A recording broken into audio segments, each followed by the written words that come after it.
Tuesday, February 28. The Heart of Judas. One of the most tragic stories in the Bible is that of Judas Iscariot. This man had a privilege that only 11 other people in all history of the world have had: to have been with Jesus all that time and to have learned eternal truths directly from the Master himself. How sad that many people who never had anything remotely like the opportunities that Judas had will be saved, while Judas, we know, is now destined for eternal destruction. What happened? The answer can be found in one word: covetousness, the desires of the heart. Read John chapter 12, verses 1 to 8. What did Mary do that attracted so much attention during the feast? How did Judas react? Why?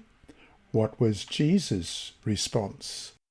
John 12, beginning at verse 1. Then 6 days before the Passover, Jesus came to Bethany, where Lazarus was, who had been dead, whom he had raised from the dead. There they made him a supper, and Martha served, but Lazarus was one of those who sat at the table with him. Then Mary took a pound of very costly oil of spikenard, anointed the feet of Jesus, and wiped his feet with her hair, and the house was filled with the fragrance of the oil.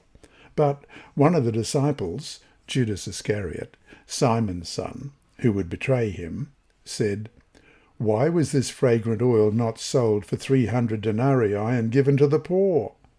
This he said, not that he cared for the poor, but because he was a thief and had the money box, and he used to take what was put in it. But Jesus said, "Let her alone, for she has kept this for the day of my burial. For the poor you have with you always, but me you do not have always." The Saviour's gentle rebuke to Judas's covetous remark led him to leave the feast and go directly to the palace of the high priest, where Jesus' enemies were gathered. He offered to betray Jesus into their hands for a sum of much smaller than Mary's gift.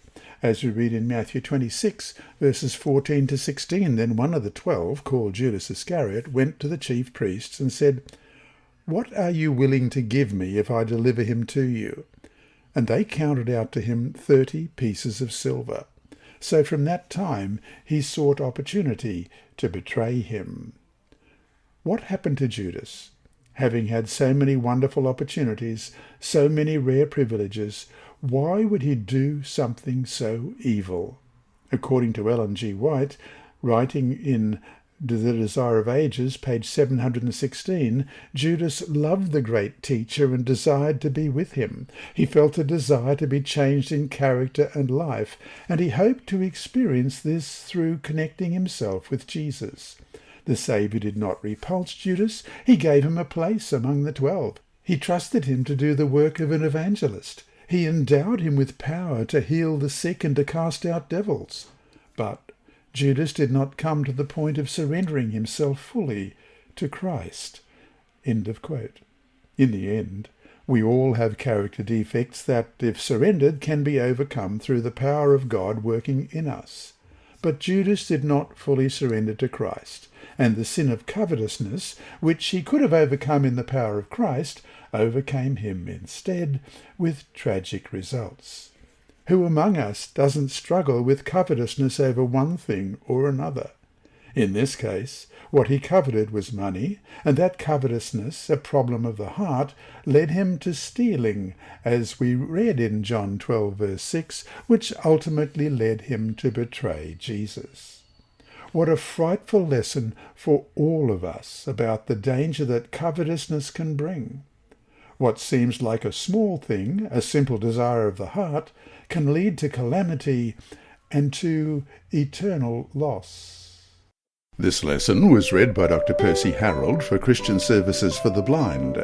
Sponsored by the Sabbath School Department and distributed through Hope Channel Australia, this podcast is also redistributed by Hope Channel Germany, Christian Record Services for the Blind. It is also available on SoundCloud and through multiple podcast distributors, including Apple iTunes. And you can listen and watch at the same time on YouTube.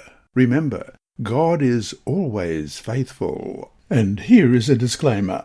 Contents of these lessons are not intended to be financial advice, but is general commentary based on biblical principles. The reader is encouraged to seek competent professional advice which will suit their particular personal situation.